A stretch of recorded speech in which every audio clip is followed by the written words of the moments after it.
I'm right Chipos, man. I got this, yeah.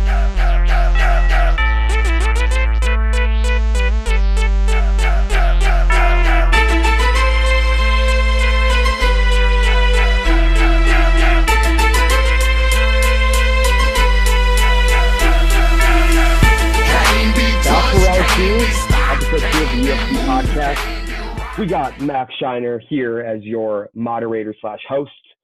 We got Reese Pulfer, Mr. Danny Kortz, aka UFC 4 beta testing Danny Kortz, and we have Mr. Kobe Kortz, our executive producer. How are we doing, gentlemen? Doing very well. Yeah, we're doing damn good after the fights last weekend.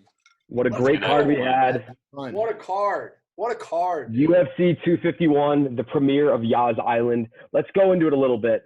Reese, talk to me about your favorite fight of the card. We'll go through the main event and the main card itself, but give me your kind of quick thoughts on the premiere of Fight Island. You know, I really don't have too much to say on Fight Island. I do think it's hilarious that Dana put that ring on the beach for literally no reason other than show. I'm literally like, what are they doing with that?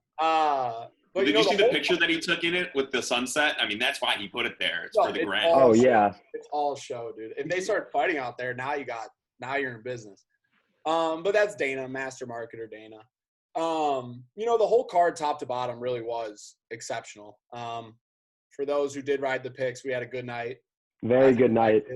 Yeah, I think all three title fights delivered. Aided by a couple of weird decisions. There were a couple of weird decisions. We can get into that. But I think, I loved how Petr Yan looked. Petr Yan looked. I think that was, as much as he would have won the decision, I think it was good that he stopped him. I think that showed a lot of the force that he's bringing to that division. And you know what? I really am just excited to see these future cards coming. I cannot wait to recap this bad boy. No doubt. And Danny, what were your thoughts on, the card itself, the Fight Island experience, the production that they had, John Anik's role? Honestly, before I swing it over to you, I'm going to give props. Michael Bisping, in his first pay-per-view appearance as a commentator, I thought he was fantastic. I hate Bisping. This looks so bad, dude. I only like looking at his messed up eye. His eye is very funny. I thought he did well. I was amazed at how much of the Yas Island Productions was just a Abu Dhabi tourism video. I mean, I want to go. But it was unbelievable title fights. A lot of fun. I noticed a lot of casuals were sad online being like, the Kamaru fight was boring, but if you were expecting anything else, you just weren't going to get it. And you don't know Usman in that sense either. Right. I mean, he's a winner. That's at the end of the day, he's a winner. And I think he'll be glad to take every decision win, or even kind of the late finish he had last fight against Colby Covington. But all in all, I mean, he's a guy who just has been running through the welterweight division for the last 5-6 years now. If we want the casual opinion on the card, just ask Kobe. Kobe, what are your thoughts? The casual corner with Kobe. Kobe's casual corner. What's your thoughts? Casual corner. I'm in the top right corner of my screen. I don't know what corner of your screen I'm in, but casual corner over. Oh, almost just lost the whiskey, but I caught it. Man, I had a blast watching. Couple of the obviously not main card fights were a blast to watch too. But I don't know. Usman coming in, I didn't necessarily look at that fight saying that I wish I saw more. I mean, it looked like he won the fight the whole way. I think the Masvidal might have gotten that first because it came out strong, but you can see kind of what 6 days of notice taking the fight kind of coming on. He kind of wore, but overall, great night. Had a couple of drinks in me and picked some winning picks, so I'm excited about that. You gotta love having the casuals steam that Usman line down to under 200. Oh my gosh. Yeah. So gotta love that, dude. Right, going into the fight, all of a sudden that line started to steam down. Yeah, and we'll get into our pick breakdown. I know Mr. Kobe had a very hot night in terms of the picks leading up to the last one, and looking forward to running through with the main event challenge once again. Can I just say I owe an apology. Trevor Whitman, Rose Namajunas, Pat Barry, and that whole camp. It really was her footwork that took those first 2 rounds. And as much as I think that if the fight had extended, we might have a different person's hand raised. It really, I got to say, the strategy and the footwork proved me wrong. And the fight definitely was going Andrade's way towards the latter stages of round 3. But early in that fight, Rose Namajunas looked like the champion she once was. Reese, what are your thoughts? Yeah, it went exactly how I thought it was going to go. In that first round and the first time around, you could tell that Andrade had a tough time closing the distance. Rose has always been good at keeping distance striker, tallying the scorecards up. That's one I wish I actually could have seen more of. I wish that was a 5-rounder. I think that could have been a totally different fight. I think that if they do ever, rematch in a main event, that's something that, again, I think I'd still be Team Andrade. But, props to Rose. I know it was a split decision, but I have to admit I was wrong on that one. I think Rose did take it. Yeah, and I think one thing that was a big question coming into this fight was Rose's mentality leading into the fight. We know that she did take the first title defense that she had against Jessica Andrade in Brazil on the road. And I think just having it at a neutral site, I think benefited Rose, as well as it seems as if Pat Barry's a legit head coach for her, not just a partner for moral support, but a legendary kickboxer himself. It seems to have paid off in this camp. Danny, what are your thoughts? Yeah, exactly. I don't know. I just definitely, Rose impressed me. She really impressed me. I thought that she wasn't going to be able to keep herself kind of dancing around for all 3 rounds. And as she got tired, it definitely wore down a little bit. But she won the first 2 rounds decisively. And there's nothing really I can say about that. I almost think that it should be a standard thing that any top 3 ranked contender fight should be 5 rounds to go in. And we don't have the arguments of the Zabit, Calvin Kattar, and you don't have the arguments of was it the last fight of the card or not? It's just, if you're a top 3 versus another top 3, that should be a title fight groomer almost. Yeah, that Zabit Kattar was so weird though, because that was a main event still. And right. That was the first time I ever seen that. So I did some research on that today, actually. Zabit negotiated it. He was like, I don't want this guy. Partially that, but also the fact that they scheduled that main event on very short notice. It was not a full 6 weeks that gave the guys enough time to train for the 5-round fight. So yeah, I was reading about that earlier today. But yeah, what a performance for Rose. Get back on the winning trail, and don't want to leave her in the dust. But Amanda Ribas with an incredible first round finish over Paige Van Zandt. I know that last week we talked about Van Zandt's difficulties as kind of that elite fighter that it seems that she is embodied on her Instagram page at least. But in terms of Ribas's finish, what do you think, Reese? What were your thoughts on the first round submission? To me, that was the most predictable fight on the card. Mm-hmm. I like I said, I had 4 units on the under, and that was one of the safer bets on the night for me. Look, Paige Van Zandt is absolutely, one of the figureheads for women's UFC. I think a lot of people look at her as, pioneer is a strong word, but one of the staples. The thing is she leans so heavily on her social media presence. She leans so heavily on her looks that people want to ride with it, and people love it. The problem is Amanda Ribas is a hell of a fighter. Her submission game is – I think she beats her everywhere, ground and standing and clinch. I think she beats her all over. But, that looked like a warm knife going through butter. That was just – the line – the minus 700 wasn't steep enough. Think about that. That's crazy. Yeah, once Ribas got control of Paige, that fight was over. It was very, very soon after there was contact. Follow-up question I'm interested to hear your guys' opinion about, too, is does Paige Van Zandt re-sign with the UFC? That's a question. Yeah. So, Danny, what are your thoughts on that? Well, I'm a little bit concerned with Bellator's whole landscape right now. It seems like every single other promotion in under the sun is returning or has a plan to return. We have heard mum from Bellator. Even LFA's put on cards now, and I'm hearing about Ryzen as well as ONE FC starting to get events scheduled. Yeah, without Bellator, had a card 4th of July weekend.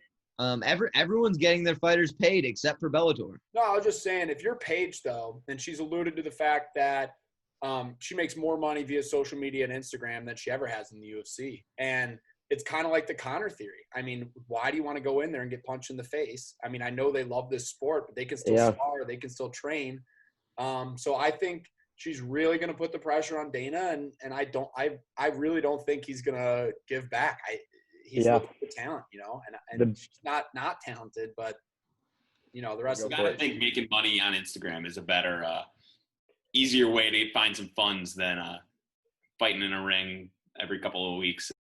I can't blame her for that decision if that's the one she chooses. Yeah, I mean, it is an octagon first and foremost, but secondly, her husband, Austin Vanderford, is fighting in Bellator. So I think that's really the key factor here. I think she does still want to fight. That's everything that leading up to this card made it seem as if she still wanted to fight, but really her husband being a fighter in Bellator, that it made more sense for them to be fighting on the same promotion. So that's interesting. I mean, that'd be a good leg up for the whole roster for Bellator. I know Bellator's known for taking the UFC washed ups, Lyoto Machida, all the heavyweights, Rampage, and I guess that's working for them. But is Paige just the name value alone could bring some eyeballs to that promotion?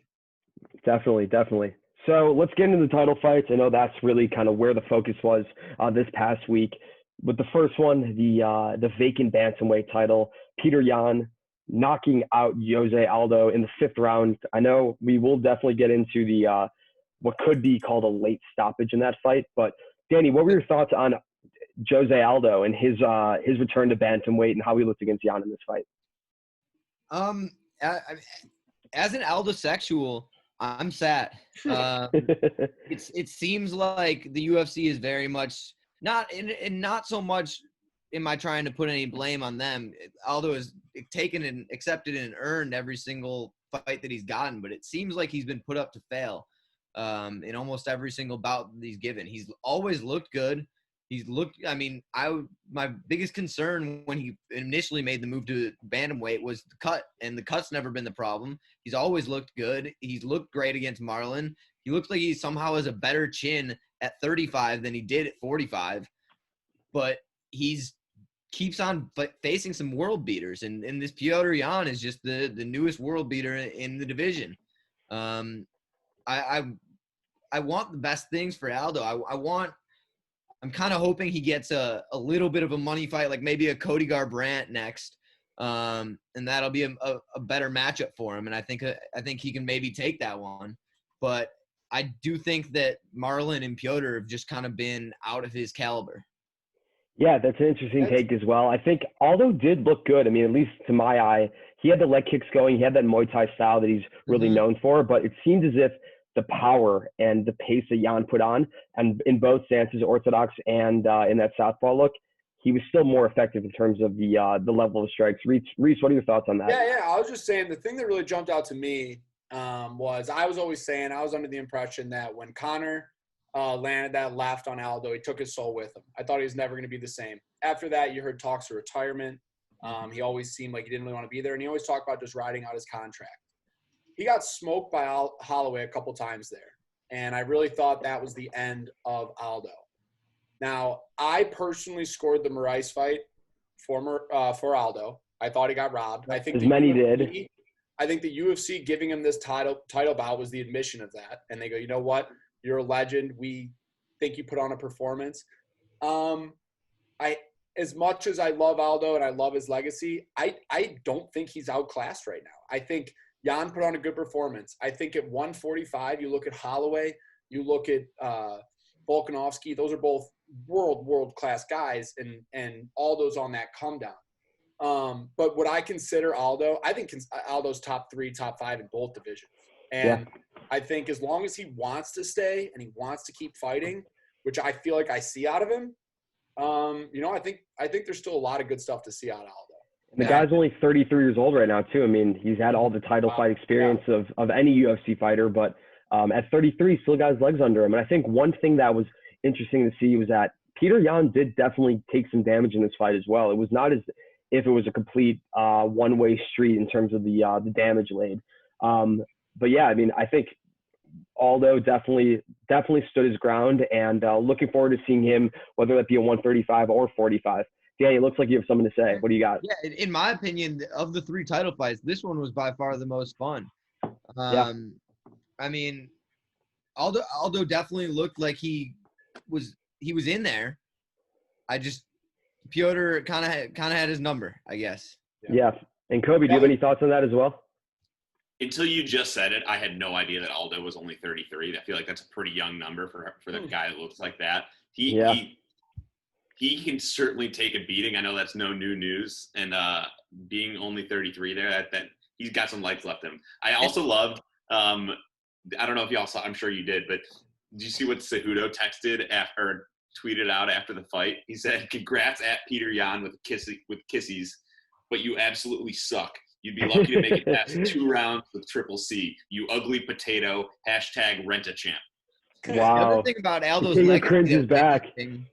was that halfway through that fight, I think it was in the middle of the 3rd round, they highlighted on the broadcast that it was the pace that they set was ridiculous. I think Aldo had thrown and landed more significant strikes than in any other title fight, or I think in any other fight that he had been in his career, which is just, I mean, for a guy with the resume of Jose Aldo and the amount of title fights and 5-round wars that he's been, for that pace to be maintained is kind of ridiculous. Yeah. Yeah, I mean, it was a great fight. Definitely had its back and forth moments. It seemed as if, although maybe he had a little bit less gas in the tank as it went to the championship rounds at the end. I know we have not seen him quite yet at in a 5-round fight at 135 until this past weekend, and it was definitely good to see that he was able to hold up until kind of the end.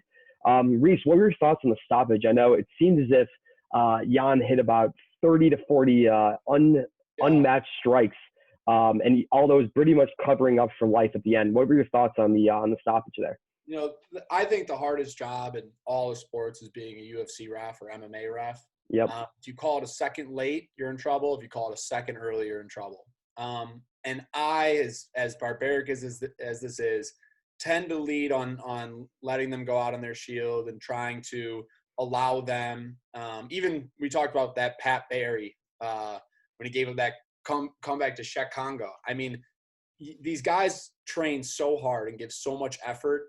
I think that if you ask Aldo about the stoppage, he would say it was good, and I find that a lot of the time. I mean, there's limits to the madness, but I think, you know, as much as people want to complain, I didn't hate the stoppage. I really did. Yeah, I think it was good. I think also there's a little bit of recency bias with the Anthony Smith stoppage a few weeks ago as well. That definitely got dragged out a little bit. I mean, in terms of my take, I think it should have been stopped a little bit earlier. I know you can say go out on your shield, and there's definitely merit in that. Fighters should go out when they want to go out. But in terms of when you got nothing left in the tank and you're kind of curling over in a ball, holding your head, and constantly being berated with shots, I think enough's enough at some point. Danny, what were your thoughts on that? Well, here's a question. So this is what I just wonder when it comes to this. Do you think while watching these events that there's more early stoppages that people complain about or more late stoppages that people complain about? Because I feel like it tends to shade early because you're taking that fight away from the guy. And yeah. I remember Dominic Cruz against Henry Cejudo. That early stoppage took that title chance away from Dominic Cruz. Now, if this is a first card in the prelims or a middle prelim fight and the guy stops at a hair early, but the person's really, you know, looking pretty slow and getting beat up, I go, okay, you know what? Like, save your career. You're young. You got time. There's a title fight for a 33-year-old Aldo. I think Aldo, you got to shade on letting him try to survive, try to come back, because you've seen crazier comebacks before. So. Yeah. I tend to agree with Reese, and to answer his question from a second ago, I personally get much more frustrated for an early stoppage than late, just because I want to give the fighters a chance. Not so much about dying on their shield, but I like thinking back of Saturday, I was really frustrated with the stoppage. I thought it should have come maybe like 30, 40 seconds earlier. To me, it looked like when Jose stopped trying to fight the hand and started just covering up and turtling, he was no longer fighting back, and he was kind of just a punching bag at that point. And that's where I tend to draw the line.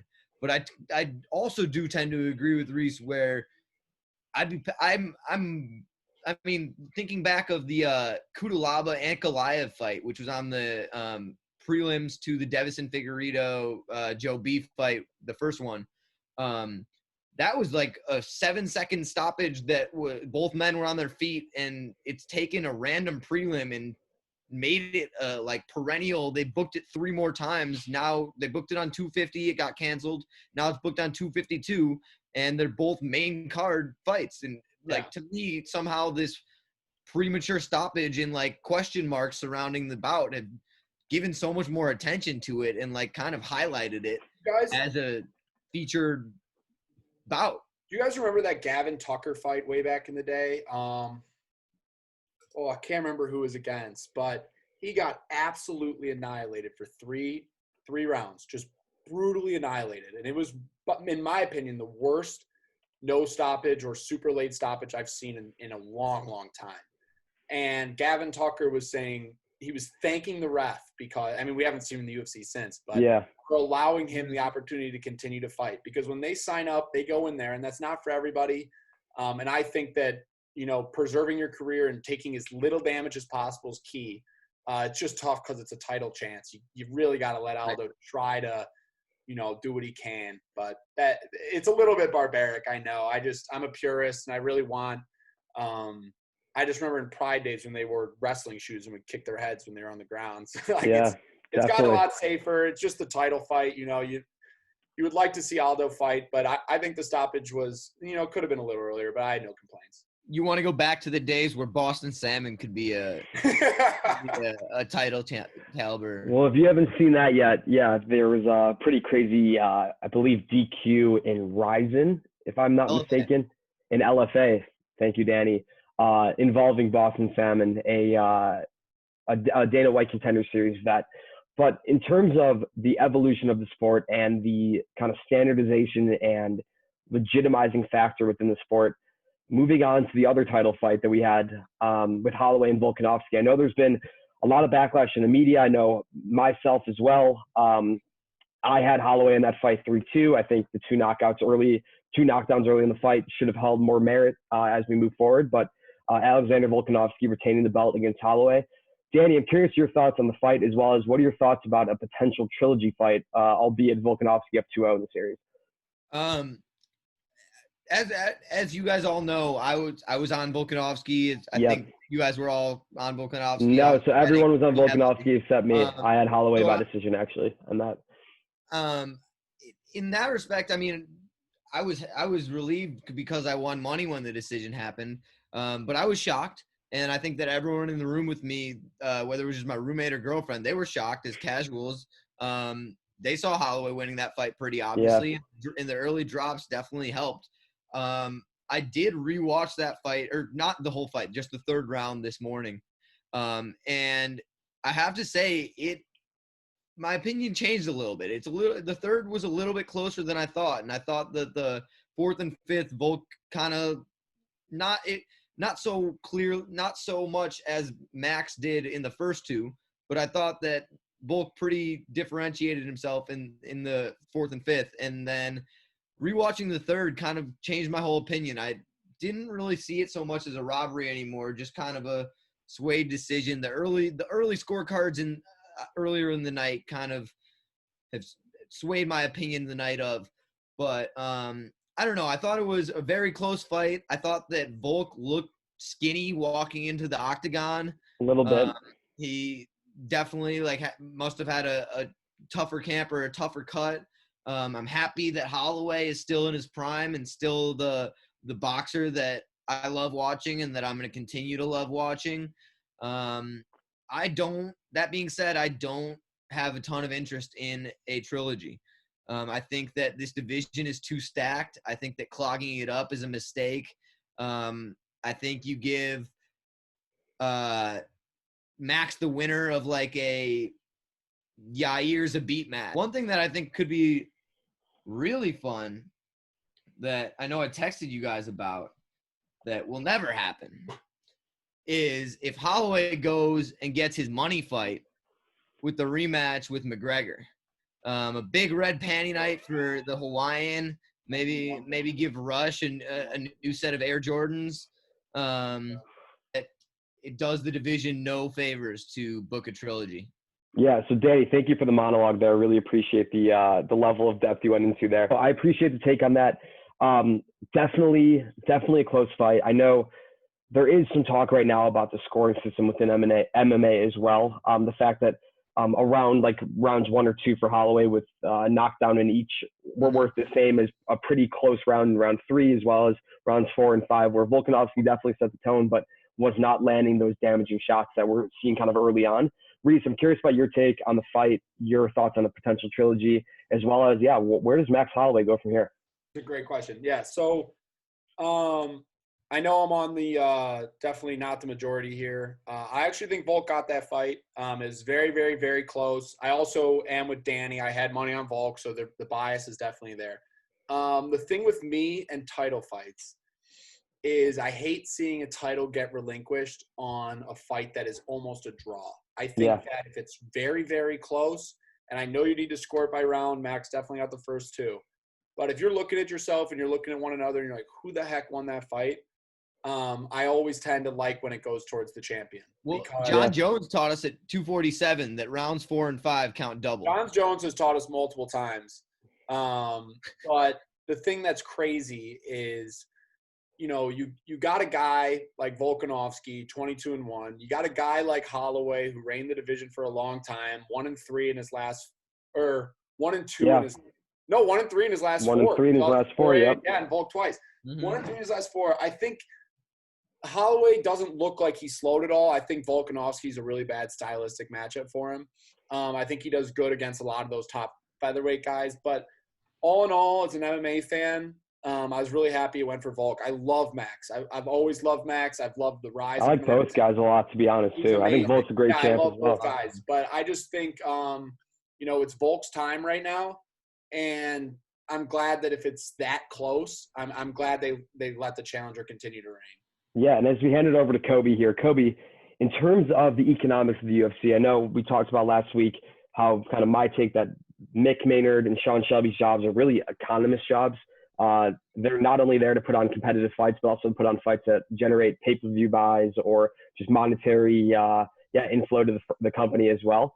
In terms of the lasting effect of not having a third fight, this big featherweight trilogy fight, what are your thoughts in terms of, should the judges have a little bit of, should the UFC be able to talk with the judges a little bit, at least to sway them one way, or do you appreciate the complete independence that the judges have? That was actually one of my biggest questions. I was going to kind of come and pose it to you guys. So after the fight, I was listening to Dana, and he had a clip where he was obviously getting asked by the media about that fight and that decision. And he was pretty adamant that Max had won the fight, that he asked the media if any of them had Volk winning. No one raised their hand. Granted, yep. As a relatively casual here, granted I was watching with even more casuals, but as a relative casual, I had money on Volk, and so I'm glad the decision came that way. But I definitely didn't have, or I certainly didn't see how Volk won that fight, and certainly didn't see how he won on decision there. And Dana basically asked the media if anybody had Volk winning that fight, how that all came down. And he was pretty critical of the judges there, and basically saying that we need to get, I don't know if he said new judges, I don't know if that was a quote, but he said something along those lines. And I'm thinking of like other sports where like a player is like not even close to that critical of refs and of officiating, and they get fined for that. But obviously as a commissioner, he's not fining himself. So I'm curious how that happens. Like what? Yeah, well, there's independence between the athletic commissions that put on the fights that make the fights official, and it's their job to supply the judges and refs. I know in foreign countries, UFC normally kind of handpicks those who are going to come with them, and then they do get certified within the host country. But yeah, in terms of yes, Zabit, this main event coming up this weekend is going to be electric, but does it have the same pull and the same effect, especially on the casuals, which we know the sport is really growing into accommodating, not having that third fight because of how close the second one was? Danny, what are your thoughts on that? Well, to go into Kobe's question a little bit, Max, you had it perfectly. These judges aren't UFC employees. In like the NFL, the refs are UFC or NFL employees. In the NBA, the refs are NBA employees. But these guys are just dudes who love MMA that are in a certain state that, like, if you want to be an MMA judge, you're an MMA judge. You get a local fight. You go watch an amateur. You score it. You talk to the guy who put it on, the like leader of the athletic commission or the representative, whoever's there. If he thinks you did well, you move on to a bigger card. You get another fight. And that's kind of how these are. These are random guys that own a gym or that can like box a little bit, or that they're just really interested guys in the sport. And I do think that it'd be a major step in the right direction to kind of get a group of 30 guys who are certified UFC judges and certified by the UFC to call a fight a certain way, and that takedowns are worth this amount, and what you do with the takedown is worth this amount. And I mean, there's just been so much after every single big card in question of what are they looking at? What am I looking at that's different? Like, how much is this worth? What is that knockdown in the first round worth versus a guy out pointing you in the fourth? They're worth the same amount in terms of rounds. That's weird to me. I think there could be a lot of standardization. I could not, and Danny, I love you to death, but I couldn't disagree more with getting the refs handpicked by the UFC. And there's one reason why. And it's not that I don't think it might be better for the overall individual fights. I think you're onto something there. I think the problem is with how it's scored. I think that people get mad because it's on a round-by-round basis. I think they tried to fix that by making 10-8s more, usable by the judges to help the scores a little bit. Here's the reason why I think that the most detrimental thing the UFC could do is handpick the own crop of judges. They're a business, and their goal is to, promote, like, Dana's rooting for certain fighters. When McGregor's on the rise, you're telling me you think Dana wants McGregor to get stopped? Hell no. O'Malley. And O'Malley, there's a ton of guys, and the best they can do is handpick those fights for them.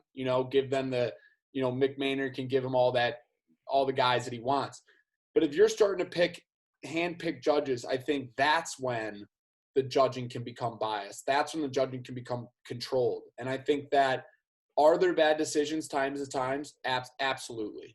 Sometimes it's beyond shocking, but it's not like boxing's any different. Boxing's a nightmare. Boxing's way worse. And so I think the way the scoring could change. Maybe you try to grade the whole fight on a basis or something.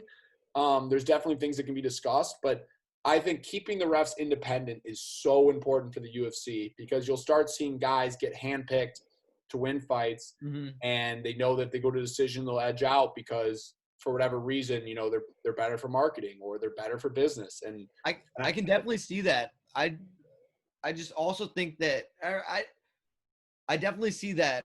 I think that regardless of if it's standardization or a change in the rules versus a change in how they select judges, some kind of standardization is going to be meaningful in UFC and MMA moving more towards a sport and not sports entertainment. Well, definitely. I think one thing for sure that they're looking into, I know that John Anik talks about this on his podcast as well as during the broadcast each week, is having an ability to score the round, yes, 10-9, but how rounds 1 or 2 where Max Holloway scored knockdowns in each round should mean more, you would think, than closer, more competitive rounds 4 or 5. But a point I want to bring up, and I think we see this across the board, is a lot of the decision winners, whether it be picked by good judges, bad judges, a good night, a bad night, is really how the fight ends and how the fight finishes up in the last couple rounds. And definitely Alexander Volkanovski was the better fighter in the last 2, probably 3 rounds as well. But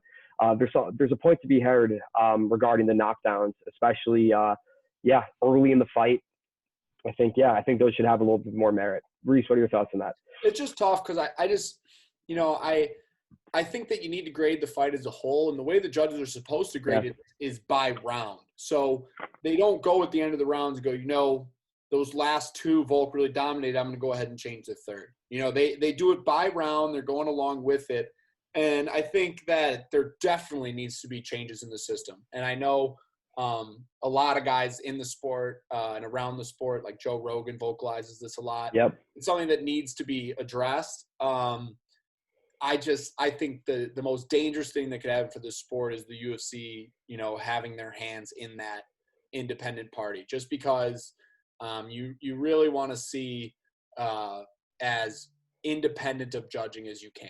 And however that happens, I just think the biggest issue is the rules need to be more clear. That's what I think. Definitely. And then, Kobe, I'm going to give you the last word. Any final thoughts on what definitely will be a discussion that we have in the coming weeks, months, years, the UFC is with this scoring system right now? What are your final thoughts on this and the fight itself as well? I see where the issue would become a real issue if UFC was handpicking judges and had final say in who's winning fights. I'm comparing it to other sports now, where obviously like NBA officials are employed by the NBA, but they don't necessarily have the outcome. They're not scoring the game. They're officiating the game. So I see, kind of Teresa's point, why you can't have UFC determining the judges where their business, they're going to choose the winner. You can't really have that happen. But I still, and again, this is from a casual opinion, I feel like there's, and again, maybe Reese and Danny sound like they watched the fight, the third round particularly, again, and maybe came away with a little bit different opinion than you had live. So maybe that's my takeaway there. Definitely. And yeah, I mean, we could talk about this all day. It definitely will be a discussion that we have, especially the next, whether it be early stoppage or controversial decision. We definitely will have those moving forward. And I don't want to leave him hanging, but the champ, the Nigerian nightmare, Mr. Kamaru Usman, taking care of business once again. I mean, the guy is an absolute machine, basically unparalleled across the UFC, absent maybe John Jones. And he takes on Jorge Masvidal, who definitely looked good, especially early. Definitely had some damaging strikes early and withheld the pressure of Usman over the 5 rounds. But Usman taking that by decision, unanimous decision. I know one round did go to Masvidal on the judges' cards. I believe it was a 50-45, 50-45, 49-46 fight. Reese, I'm curious about the latest volume of the Nigerian Nightmare and his title reign. What were your initial thoughts on that, as well as Masvidal? I actually took Usman by decision at the plus line. I think he's the type of guy that people don't realize he's as dominant because he rides so much out to decision. Yeah. But I don't think people fully understand the difference in athleticism between him and other people in the class. I don't think people understand the strength difference, the wrestling ability, the striking power and ability. And he's not even a crisp striker by any means. If you watch his tape, there's a lot of holes. I mean, he started striking late.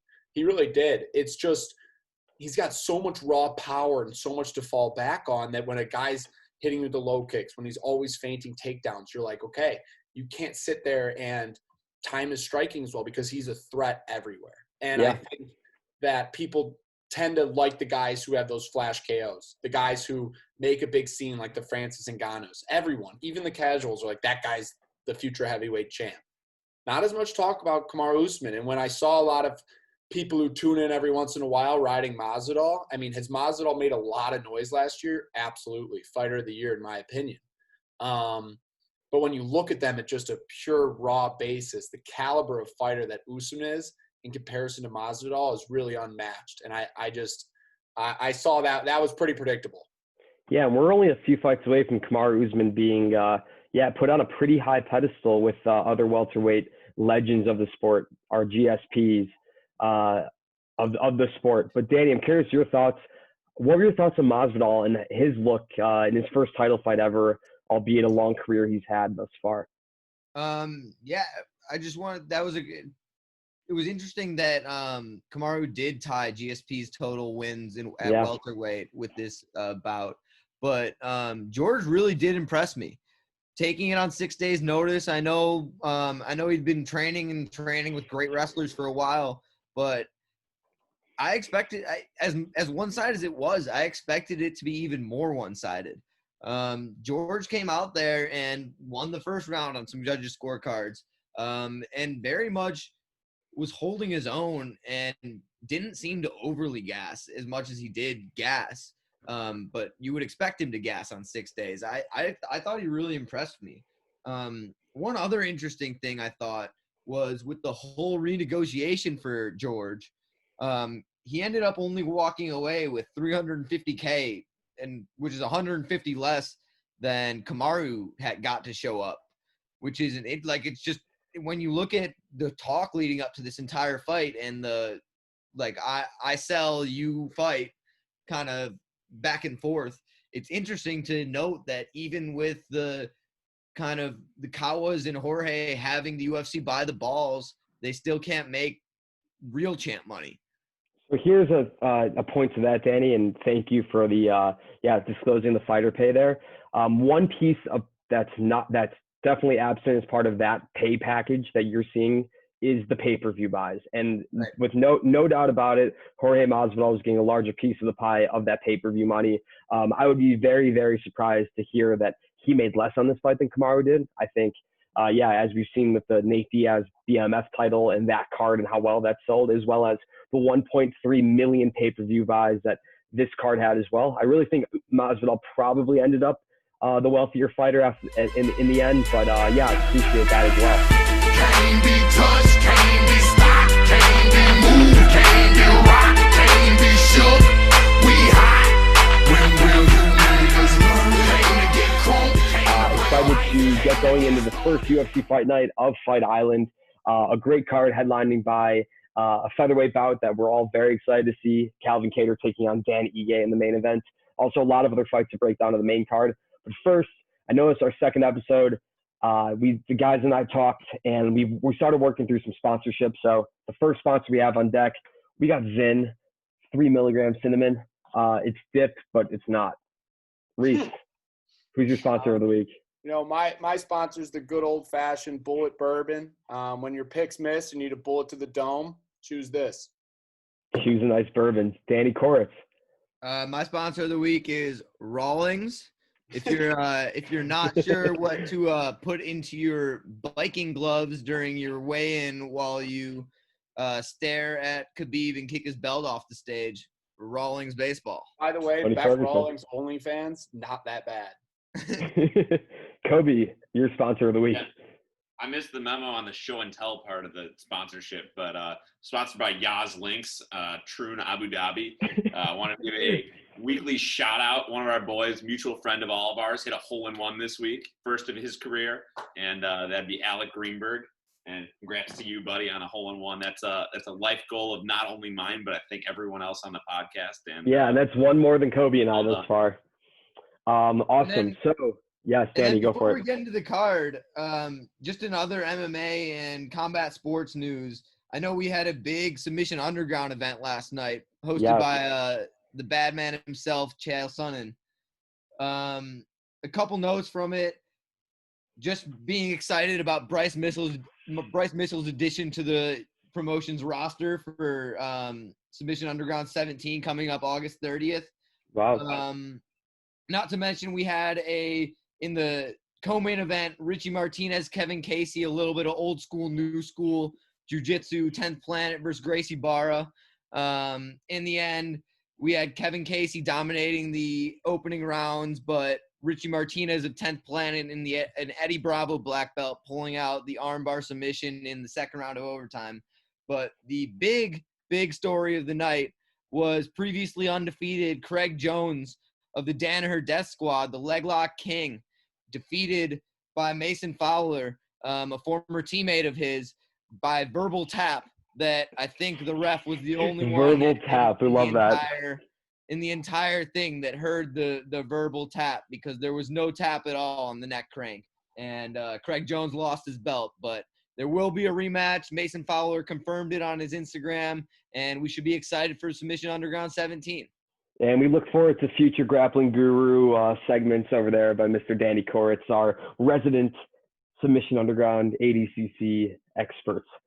So now, boys, we're on to what is become and what is looking forward to being a great card this weekend. We got UFC Fight Night, the first Fight Island Fight Night. And now we got a Wednesday night card. That's why we're recording this late Monday night, headlined by Calvin Kattar and Dan Ige. But before we get to the main event, we're going to walk through our main event challenge.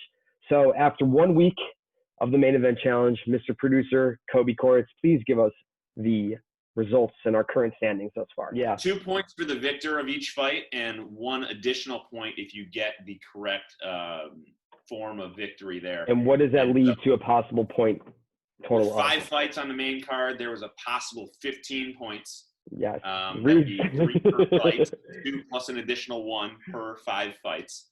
In 4th place, we have your host, Max, with 9 points. In 3rd place, with 10 points, we have my brother Danny is moving on. In 2nd place, we have Reese with 11 points out of a possible 15. And your aggregator, Kobe, with 14 of a possible 15 points. And those are our current standings. And I will say that what I lack in true knowledge, I do have knowledge in aggregating your guys' opinion, and I'm gonna stand on that. Thank you, Aggregator Courts, for the current standings update of the main event challenge. I know we definitely still have to figure out what we have in terms of a Sacco punishment as well as a trophy win. I think the easiest way would probably do it based off calendar year. So we have one winner per calendar year in that sense. But let's not talk about last week anymore. Let's get to this week. We got Calvin Kattar and Dan Ige taking the main event this upcoming Wednesday at Fight Island. And we're going to start off the main event challenge with our first fight of the night. Please correct me if I'm wrong on the pronunciations. I'm more of a speller than a pronouncer, if that's a word. Yeah. So at a minus 310 clip, our favorite Abdul Razak Al Hassan, coming off of a first round KO over Nico Price, is taking on Munir Lazes, the plus 250 underdog. So we're going to start this off. You guys know how we do our main event challenge.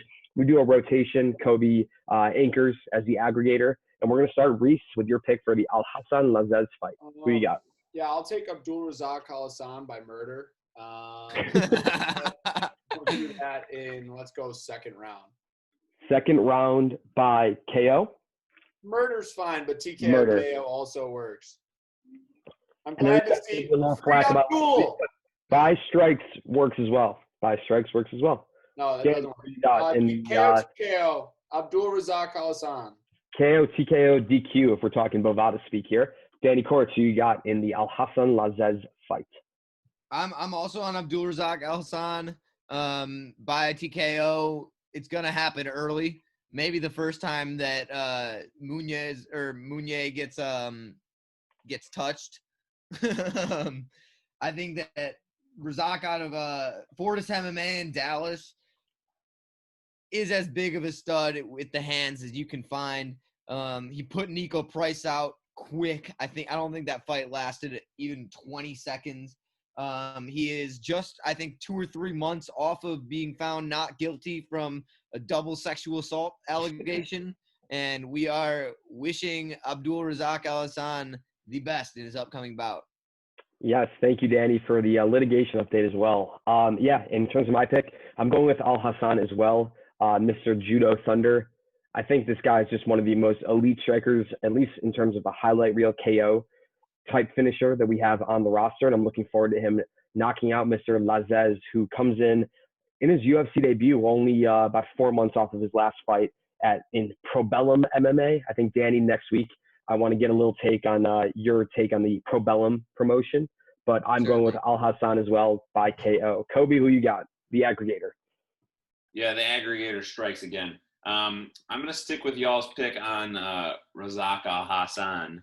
I'm going to go by decision, though. I'm looking at the 3-inch height disadvantage, and I'm just going to take the decision and ride it. He's taking the decision. So the aggregator is not going to aggregate on the first pick of the night. Maybe feeling a little cocky after last week's performance, but looking forward to that bout. Is going to be definitely a highlight reel fight. For your Probellum update, I did only watch the most recent fight of Munier, but the dude has real power. The dude reminds me of from the most recent taping of the Jiri Prochazka fight. Interesting. In his most recent title fight, Munier put the dude down in, I think, 8 seconds. Like, it was quick. And it was 59-second finish in his last fight. Yeah, just a flurry of strikes that I think maybe 70% of them landed, and they landed hard. So aggregator, good call on the pick for the 2 first-round finishers with the decision pick leading off the first fight of the main card. But looking forward to that one. I know we look back on last week. We touched on our feature prelims. Each of us took a feature prelim. None of us talked about Mr. Prochazka. Definitely deserves the respect of his next fight. We definitely will be talking about him in greater detail. With the second fight of the main card, we got Molly McCann coming in as a pick'em against Talia Santos. And Danny, what's your take on this one? I didn't do a ton of taping for this one. I usually love watching Meatball Molly fights. She's a fun fighter, but I'm gonna go with the Brazilian here. Reese, who you got in this one? I also got Talia Santos. I think I've been watching. That's actually one of my one bet so far that I have in the books. the thing about it is Molly's big weakness is she's dominating people on the top, gets subbed. And she's given up fights before. Tyler Santos is well-rounded. She's no stranger to the ground. We're exactly where Molly wants to bring this. I think Santos, I got her at plus 110 earlier in the week, but I think that's an amazing line to hammer there. And I got Santos by let's go sub. Let's go By sub with the decision, with the finish. I'm gonna go. I don't know if I said, but I'm saying decision. By the way, decision for Santos. Yeah, my pick for this card, I am going with Meatball Molly McCann. I think the UFC experience that she has will definitely prove very well in this Fight Island card. I am taking her by decision. I think this is going to be a three-round war. Both of these fighters not only have early KO experience, but also three-round decision experience as well. So I'm going with McCann by decision. Kobe, are you going to equalize and balance the money on McCann here, or are you going to go with Santos to ride the majority with the other guys? Any opportunity that I get to leave you on an island, I'm going to go ahead and take. And so I will go ahead and take Santos by decision. By decision. Mr. Koritz, the aggregator, aggregates with Santos via decision. Okay. You're really leaning into that one, aren't you? In the bantamweight division, what is going to be an incredible fight. We got Jimmy Rivera coming in as the minus 140 favorite, taking on the recently victorious and definitely have to send up some prayers for his brother Cody Stamann, coming off of a win in the Apex in Las Vegas a few weeks back at a plus 120 clip. I believe I am the primary picker on this one. I'm going to take this one first. I am going with the underdog Stamann by decision here. I think this is definitely going to be a battle. I think both guys have the power to end this early. I think, Rivera, especially with one of the best sets of heavy hands in the division. Someone I have seen live as well. But I'm going to go with Stamann here. I'm going to ride his momentum coming off his last fight at the Apex. And, yeah, I think he's going to take this one by decision. So I go Stamann by decision. Reese, who you got? This one, for me, is the hardest one to predict on the entire card. Yeah. They're both dominant wrestlers. They both definitely have their flaws. They both definitely have similar physiques. I want to go Cody. I love Cody, and I do feel for him. I think the emotion will definitely be there for him, and I do hope he wins. However, I think I got to go Jimmy Rivera by decision here. I think when you look at sheer strength and size, I think Rivera looks bigger at the 135 division than Cody does. I think when you look at their sheer skill set, it's so similar. But I don't foresee Cody knocking anybody out. Jimmy might. And as far as wrestling goes, I do think fundamentally Cody's the better wrestler. I just think that the difference just won't be there. I'm going to take Jimmy Rivera by decision. Reese takes Rivera by decision. Mr. Danny Koritz, who you got in this one? In this one, I am going to take Stamann by decision. I think that, as Reese said, they're very similar fighters. I think one of the main I do see this staying on the feet. I think one of the main differences is Jimmy's boxing. And I think that Cody showed that he had a lot of trouble dealing with the boxing of Song Yadong, who's another great striker in the division. But he did figure it out in the end to kind of get the draw. And so I think that Stamann's going to take that and take the momentum he got from knocking out Baldy Ed, from the decision over Baldy Ed, and get the decision victory over Jimmy Rivera here too. And last but not least, our first place finisher in UFC 251 main event picks, the aggregator, Mr. Kobe Koritz, who you got in this one? Yeah, I can get used to hearing that first place part of that. I'm going to go ahead and go with Rivera here by decision. I'm listening on I hear Danny saying that it's going to stay on the feet, and if it's going to stay on the feet, the reach advantage goes to Rivera. If Rivera's got the boxing advantage, that's where I'm going to pick. I'm actually shocked by that, though, Danny, that you think that's going to stay on the feet. I mean, really do. I could totally see it, especially because, like, Usman, Covington, a lot of amazing wrestlers tend to stay on the feet. From two guys who don't strike, that predominantly, I could see them trying to throw this into a wrestling match, but I also could see exactly what you're talking about, where they they try to strike and stand and bang.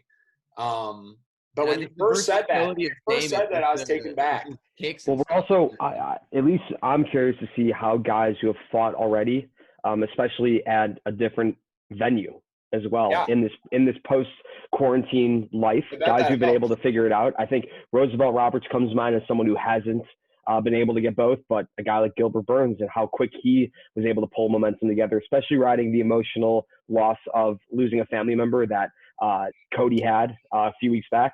I'm really curious to see this fight. I think it's a big fight for both guys as well.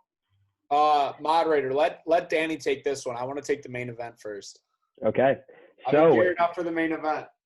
in our co-main event of the evening, we got a battle of two vets. We got Tim Elliott coming in as a -125 favorite, taking on Mr. Ryan Benoit.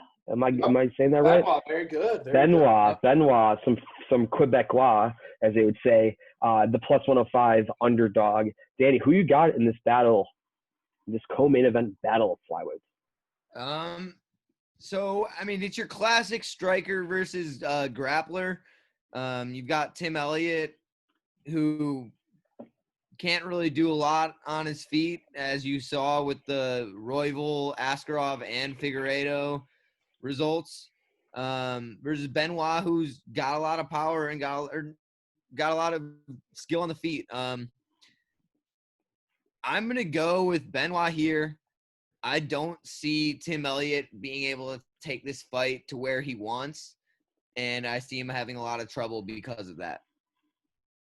Danny goes with Benoit Danny, I'm going to go decision. via decision. So Yeah. Reese, you get this one, or am I taking this one now? Whatever you want. You can take it. Okay, so I'll take this one. Very interesting fight. Definitely not your normal co-main event, especially for a card of this magnitude. I think it just tells true. You're putting on four events in 2 weeks. Definitely going to have a little bit of thinner cards, I think. These are both vets of the UFC, guys who we have seen in the past. I am going with Benoit as well, Danny. I am doing this by strikes, by KO, TKO. I think, yes, Elliott definitely has the ground the ground differential and the ground advantage. He is one of the leading flyweight takedown artists that we have. But in a fight on Fight Island, going back to the circadian rhythm hypothesis I had last week, although there were a lot of decisions, I still believe there are going to be more KOs on these Yas Island 4 a.m. local time fights than we are accustomed to see. So I am going to go Benoit via strikes in this one. Reese, who you got? So Tim Elliott, to me, is one of the underperformers all time of the UFC. Coming off tough 24, I honestly thought this guy was marked to not necessarily dethrone DJ, but really make some noise in this division. As we all know, as you look into the future, he's not that. He looks more like someone that you'd see on Trailer Park Boys. However, he's someone He that does look like a Julian. yeah, he's someone I tend to fade. I think his IQ's not there. He makes too many mental mistakes. I think his grappling's good, but he doesn't necessarily fight to score. However, I definitely am not a Ryan Benoit capper. I'm going to go Tim Elliott by decision, and I think that fight's going to be shitty too. I won't lie to you all. I think that fight's going to be one where they could have thrown that on the prelims.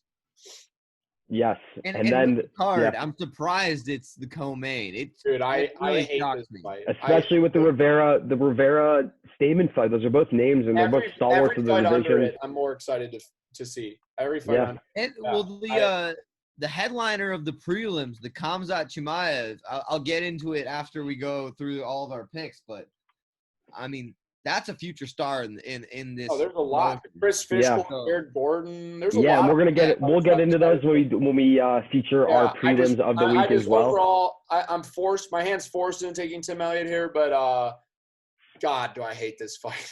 Yeah, cut them both and move on. Jesus. So yes, we get to our fourth and final pick, the aggregator, Mr. Kobe Courts. Who you got in this battle of flyweights? You guys are not really letting me get excited for this fight after all that. But I'm going to go ahead and take Benoit. I'll take Benoit by decision. Don't really have any analysis other than that's Kobe, true or false on that one? You went with the cooler sounding last name. the one I can pronounce is certainly Elliot. Benoit I thought about before I had to go for it. But So interesting. Once you see Tim Elliott's mullet, you're gonna regret that decision. I mean, he's R.I.P. Chris Benoit, by the way. dude, he's gonna rock the shit out of that mullet. R.I.P. Chris Fight Benoit. night, and you're gonna be like, I made a mistake. Benoit's got a 2-inch reach advantage, and He also has I a don't like the 2-inch guy- pecker. I don't like a guy that needs to get on the ground to have a chance, and that sounds like the analysis from the three of you says. Wait till you watch Tim Kobe, you Elliott know me. I mullet. love taking grapplers over strikers, and I'm on the striker. Which is interesting factoid there. One interesting factoid from last week, we did have 11 of the 13 favorites win on last week's UFC 251 card, as well as we looked into the betting picks that we definitely are highlighting on this show. There were definite favorites, especially on the main card. A lot of minus 200, minus 220, plus 180 matchups. And it's interesting to see on this card, the last 3 fights we have capped are all more or less pick'em fights. So curious to see how the lines adjust as we get closer to Wednesday's fight night on Yas Island. And yes, I know we're all ecstatic about this one. This is a big time fight, especially with Volkanovski's win over Holloway this past Saturday. In the featherweight division, we got Calvin, New England born, Cater at minus 310, taking on one of the rising stars within the division and probably within the UFC as well, in Dan Ige at a plus 250 clip, the underdog. And Reese, we know you sacrificed your top spot to select this one first. We'll have to look at the amendments to our original agreement to make sure that was sanctioned by the bodies. But yeah, who you got in this absolute all-star matchup in the featherweight division? So I am so beyond excited for this fight. I think Dan Ige is slept on beyond belief. Yep. I also think Calvin Cater is without a doubt in my mind close to Holloway, but might be the best striker 145 has. Yep. I love Cater. I love his killer instinct. I think that if these picks weighted the underdog more, it'd be a lot easier to take Ige. Yeah, The reason I why I agree. wanted to surprise everyone here is because I am taking Ige. Wow. I love Cater. I have never faded Cater in my entire life. I think that Ige has a look at this fight. I really do. I think he potentially could be a bet at the plus 200 clip that he's laying at right now, almost 250, something crazy like that. Ige has the ground advantage. Ige has the grappling advantage. Calvin Cater definitely has a striking advantage. But you look at Ige's fights. He fought Edson Barbosa, a phenomenal striker. Cater lost to Moicano. I mean, when you look stylistically, there's a chance Ige pulls this off. I think at plus 250, I think Ige is going to shock the world. I think Cater's going to be back. I think Cater potentially will have a title fight. But I won't lie to you. I'm going to take Ige by sub. And if we want to make this fight even more exciting, Dan Ige's nickname, official nickname, is 50K. 50K. Danny, who you got in this absolute war we're about to have coming up on Wednesday? So I had the pleasure of seeing Dan 50K Ige be true to his name and earn that 50K performance bonus with his knockout over Mirsad Bektic at UFC 247. That was a great win. It was a ton of fun. I'm a big Dan Ige guy, but I'm going to go Calvin Cater here. I think that, as Reese alluded to, his striking is just phenomenal. And I think especially when he gets in that pocket, which Dan Ige is going to try to do and Dan Ige is going to try and close the distance. And I think that Calvin's striking in the pocket and his boxing is going to be just too much for 50K to overcome. I see this being a fun fight. I think there's going to be back and forth both ways, probably both bloody faces. I think it's going to be tons of fun, but I've got Cater by late KO. Late KO Cater.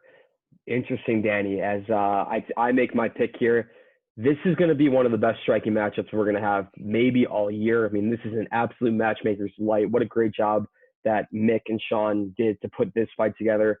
Yeah, I mean, not many people knock out Jeremy Stevens in the way that he did.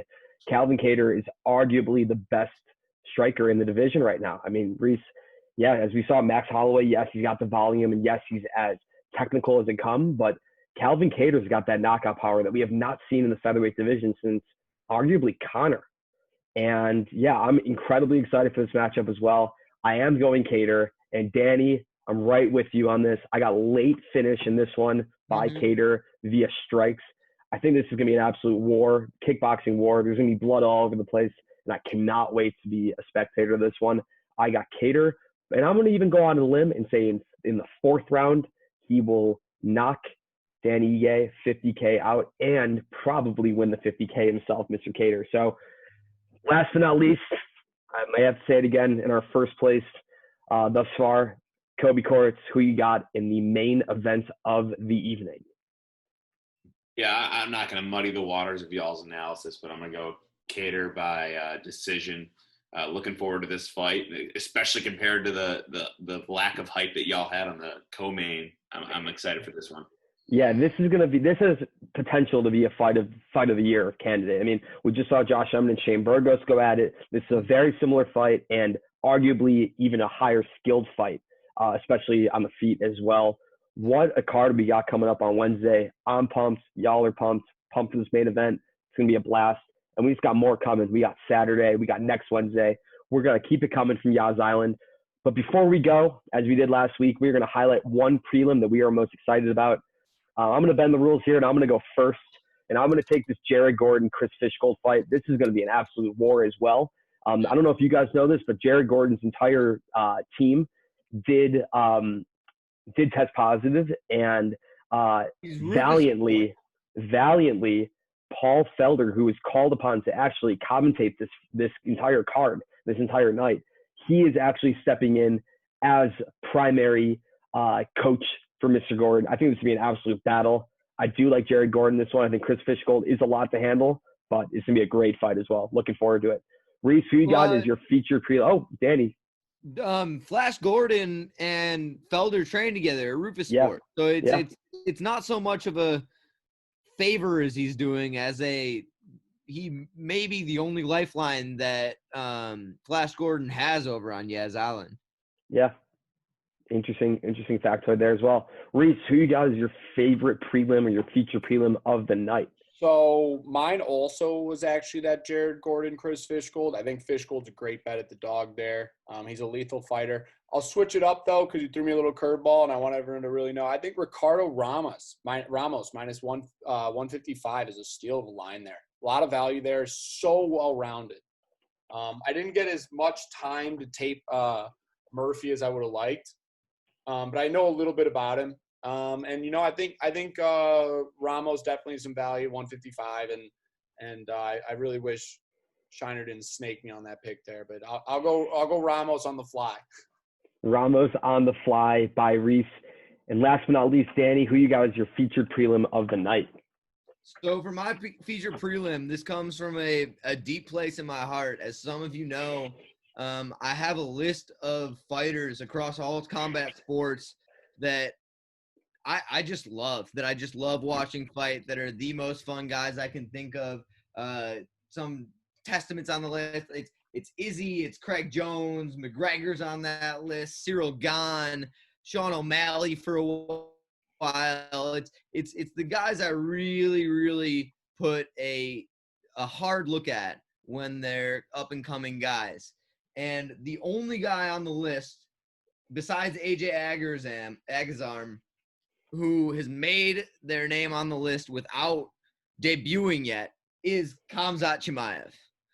Khamzat Chimaev trains out of Sweden with some guys you might have heard of, like Alex Gustafsson, with Alir Latifi, with David Tamer.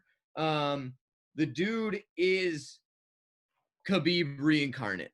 Look for an early takedown. Look for the second that he gets his hand on Aaron Phillips or on John Phillips. That's when the fight's over. It will be an early takedown, an early rear naked choke, maybe some ground and pound just for funsies. But this Khamzat Chimaev guy is the real deal.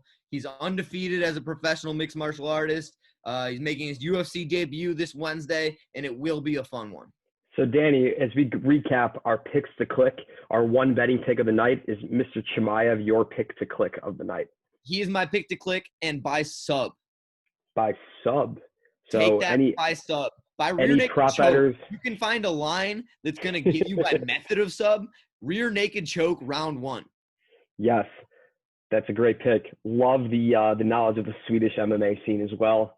Love to hear that. We're researching, boys. We're taking the time here, and we value as our listeners.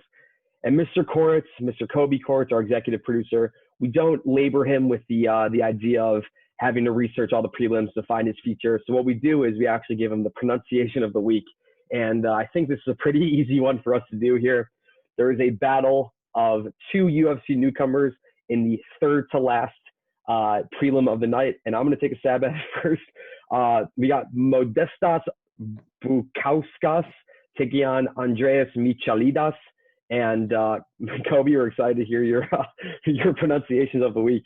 In that God, matchup. I love this sport. You know what? I think you took a lot of the luster out of that one by trying to attempt that before I did. And there's certainly no Michalidas. There's no ch sound in Greek. So I'm not going to go with that. I will call it back to our sponsors real quick. I'm sponsored by Troon Abu Dhabi and Yas Links, and some of the ambassadors to Yas Links, Shubhanka Sharma and Anirban Lahiri, Jazz Jane Watananan. And so those are the pronunciations that I'll go. But I appreciate you calling it out. And next time, let me do the pronunciations. Okay, Mr. Koritz, then we're going to put you on the spot then. We have Diana Belbita taking on her opponent in the second prelim of the night. Let's try the pronunciation of the week on the opponent for Diana Belbita. Danny and I need to be here for this. So I don't even know what this flag is. Is it Georgia? Is it red and white? Yeah. And Georgia, I guess. Okay. So it's Liana, and the last name, it looks like Joshua, but I'm not going to say that it's Joshua. Joshua. Joshua. We got Liana Joshua as our pronunciation of the week. Is that considered racist? What if it is just Joshua? What if it is Joshua? Here's the real question. Does anyone know if this Joshua woman trains with Murab? And if so, Oh, should we have Devolish her? Philly? I love Devolish Philly. We love our Georgian fighters. And by that, I mean we love Merab. Well, Merab also he trains under Matt Sarah BJJ, though, with Ally Quinta. Okay. And, yeah, he's out of that Long Island camp, actually, Merab. I don't know if this helps. Her fight team is Ahmad Fight Team. Oh, yeah. Oh, me homie Azmat. #1 horror in all of Kazakhstan. Oh, Jesus. All right, I need All to right, go to sets. Yes, that will be it for the future prelims. We appreciate everyone for coming on and I hope listening. Parker cuts that shit. We have a great card. We have a great card coming up on Wednesday. We're looking forward to producer Parker Rehos taking this video and running with it, as well as the audio. Yeah, we appreciate his efforts, although we have not seen them yet. We are looking forward to those efforts. And yeah, that was a great episode. Looking forward to the fights coming up on Wednesday. And we will see you guys on Thursday to handicap Saturday's Fight Island card. Over and out.